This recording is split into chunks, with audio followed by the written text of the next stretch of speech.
Monday Monday দেখো আমি facial করে এসেছি, মুখটা চকচক করছে, দেখেছো মুখটা কেমন চকচক করছে।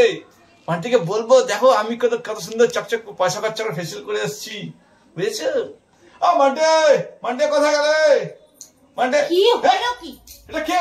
আরে ওরকম করে কিছু নেই, আমি মান্টি মুখটাতে প্যাক বেঁকেছি। ওরা বান্টি বান্টি করে ছাড়ের মতো চিল্লাচ্ছে কি দেখছো? প্যাক বেঁকেছে তুমি? ওটা প্যাক? হ্যাঁ, মুখটাতে কালির মতন ট্যান পড়ে গেছিল তাই একটু প্যাক বেঁকেছি। কি কারণে?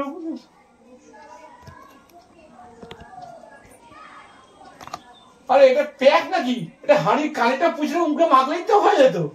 তুমি আর ফেসিয়ালের কি বুঝবা?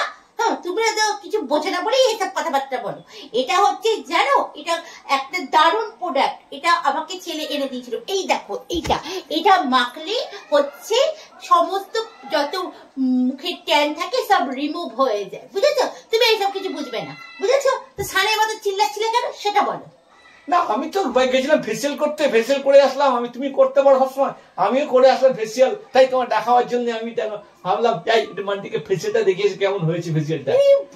তুমি করেছো ফেসিয়াল? তো ফেসিয়ালের দাম কত নিল একটু শুনি। দাম আর কত নেবে? ও নিয়েছে ওই তো সামান্য 20 টাকা দিয়ে মনে হয়। না না, 5টা 50 টাকা দিয়েছি। 50 টাকা দিয়ে ফেসিয়াল? 5টা 50 টাকা।